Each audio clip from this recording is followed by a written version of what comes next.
여러분, 인생은 해석이다. 제가 이제 이걸 적게 된 이유는 회사 다니면서 너무 어려운 일이 많았고 이제 그거를 통해서 하나님 무슨 말씀하실까를 많이 묵상하다가 이제 나온 보고서고요. 이렇게 이제 보고 드리겠습니다.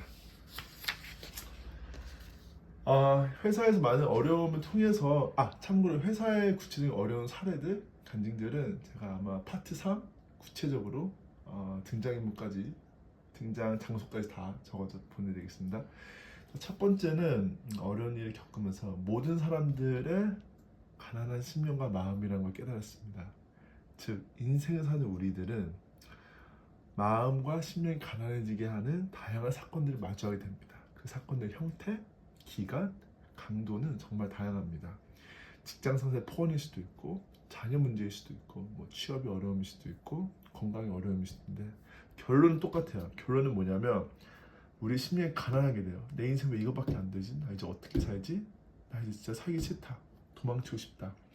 이거는 불신자든 불신자가 아니든 모두가 동일하게 느끼는 감정입니다. 자, 이제 왜 이런 일이 일어날까 당연히 고민하겠죠. 하지만 이거 넘어가기 전에 교회를 안 다니는 사람들은 고민을 하고 불평을 하거나 아니면 이거를 마약처럼 잊어버리려고 다른 거를 선택합니다. 하지만 우리 기독교인들은 이런 일이 일어났을 때 하나님에게 기도해야죠. 왜 이런 일이 일어났습니까? 여러 가지 이유가 있겠죠. 나의 부족함 때문에 내가 게을러서, 다른 사람 때문에 교통사고처럼, 아니면 그냥 환경이 어쩔 수 없어서. 근데 이제 여러 가지 이유가 있는데 아마 대부분은 잘 모르겠다. 평생 모를 수도 있어요.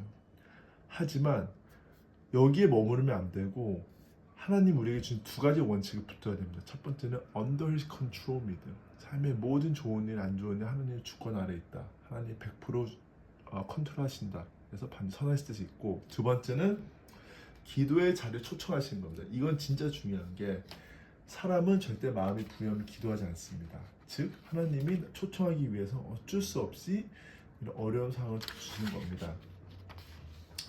자, 이제 그러면 이 두 개의 원칙을 어떻게 실제로 붙들 것이냐. 자, 여기 내가 있어요. 뻥뻥 뚫렸죠? 문제에 막 공격을 당하고 있어요. 뻥뻥 뚫렸네요. 하지만 나는 하나님을 끝까지 붙드는 이 신뢰, 이 믿음의 통로로 하나님을 신뢰하고 있습니다. 그리고 기도와 말씀을 통해서 하나님과 마음의 뜻을 알아가게 됩니다. 이 모든 것은 하나님의 관계 안에서 할 수 있는 겁니다. 이 관계는 제가 파트 2에서 나누겠지만 오직 예수님을 통해서만 가능합니다. 그래서 이 관계에 대해서는 제가 조금 더 파트 2에서 나눌 거고요. 우리 교회에서 항상 얘기하는 게 있어요. 이것이 바로 정면 돌파이다. 세상의 정면 돌파와 회피와 다릅니다. 세상은 진짜 정면 돌파, 싸우거나 감정 대응하거나 아니면 회피, 술로 담배 놀이를 하는데 우리는 솔직하고 정직하고 어떻게 보면 감정적인 기도로 정면 돌파하는 겁니다. 하나님께. 이제는 이랬을 때 우리 믿는 사람들 인간이다 보니까 이걸 버리고 우리의 방법으로 이제 문제 해결해 볼 수도 있죠. 예시로 삶에 직장에 어려움이 있어. 근데 기도를 안 해. 그냥 인정받아 더 노력해. 아니면 더 좋은 곳에 가려고 이직을 합니다.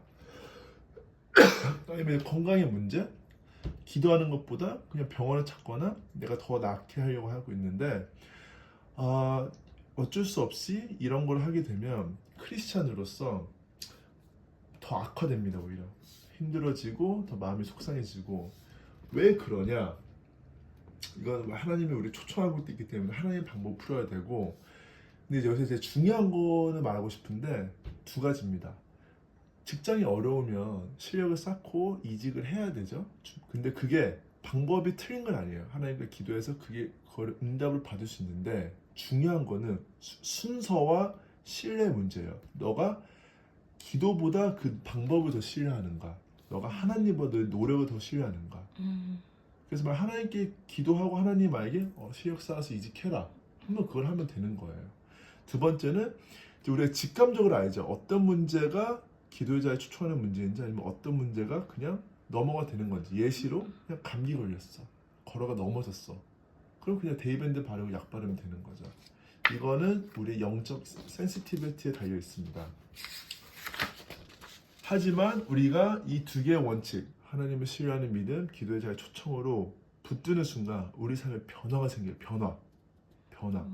그래서 중요한 게 이 변화는 상황이나 다른 사람이 변하지 않아요. 그 사람들 평생 안 변할 수도 있어요.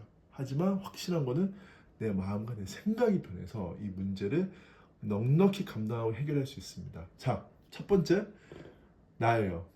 지금 안에 뭐가 없어요. 뻥뻥 뚫렸어. 그래서 문제도 계속 공격당하고 있어. 싸움 당하고 있어. 하지만 기도를 통해서 성령님은 받아요.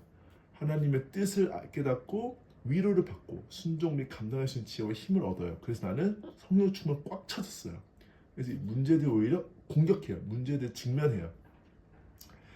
여기서까지 제 좋을 수 있는데 이제 딱 중요한 게 있어요.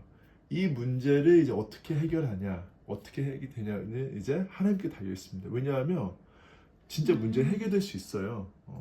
관계가 회복되고 뭐 경제도 자립이 될 수 있고, 근데 문제 해결 안 될 수도 있어요. 예시로 사도 바울 같은 경우는 뭐 계속 감옥과 고문 당했고, 장애인 같은 경우는 계속 장애를 갖고 살아야겠죠. 하지만 이것도 하나님의 주권 안에 있는 그 믿음이 있어야지만 감당할 수 있고, 내가 얘기했죠? 문제 넉넉히 감당할 수 있는 믿음을 주신다고. 그래서 이 과정을 통해서 하나님 모든 것이 하나님께 주권에 달려 있고, 난 정말 그것을 인정하는 겸손한 인간이 되는 것입니다. 그거는 예수님께서도 동일한 예시를 보여주셨고요. 이 변화가 있어요.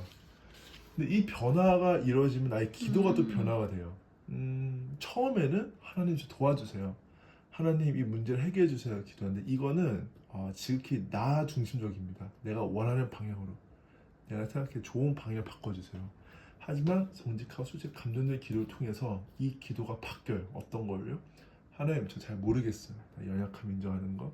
두 번째, 하나님 말씀해 주세요. 왜 이걸 허락하셨죠? 그래서 제가 무엇을 할까요? 하나님 제가 어떤 관점을 재해석할 수 있을까요? 하나님 분명히 말씀하시고 하나님 주신 지혜와 힘을 통해서 그 문제에 직면하면 됩니다. 물론 이게 나쁘다는 게 아니에요. 저도 모든 사람들 대부분 이렇게 먼저 시작을 해서 문제 시작하면, 하지만 이렇게 시작하다가 이제 영적 성숙함을 통해서 하나님 중심으로 바뀌는 거를 감당하게 됩니다. 자, 결론입니다. 우리가 이 원칙을 붙들고 있으니까 우리 삶에 아무리 어려운 문제가 와도 걱정하지 말아야 됩니다. 왜냐하면 로마서 8장 28절 말씀처럼 합력하여 선을 이루신다. 그럼 이제 이걸 통해서 네 가지 유익이 있어요, 여러분. 첫 번째는 하나님은 거기에 깊어집니다. 솔직하고 마음을 터놓으니까 하나님 더 알게 되고, 두 번째는 재해석, 요셉의 역사처럼 재해석이 돼요. 나를 처음 힘들어하게 했던 사람, 문제 상황들이 감사로 변하고, 세 번째는 하나님의 주권과 인정하고 회개하게 돼요. 내가 그동안 막 살았구나. 내가 내 인생의 왕이었구나. 내가 내 인생이 내 뜻대로 풀리지 않는구나. 그걸 하나님 인정하고 회개하게 되고, 마지막은 인격적 성숙. 내가 부족하구나. 내가 교만했구나. 다른 사람한테 너그럽게 이해하게 돼요. 그래서 중요한 거는 요셉처럼 고난의 재해석이 되고 그 유익을 볼 수 있게 됩니다. 그래서 여러분, 이 고난을 통해서 새로운 삶을 찾을 수도 있고, 새로운 인간관계 구축할 수도 있고, 이전에 알지 못했던 것을 볼 수 있는 그런 유익함을 누리시기 바랍니다. 감사합니다. 네.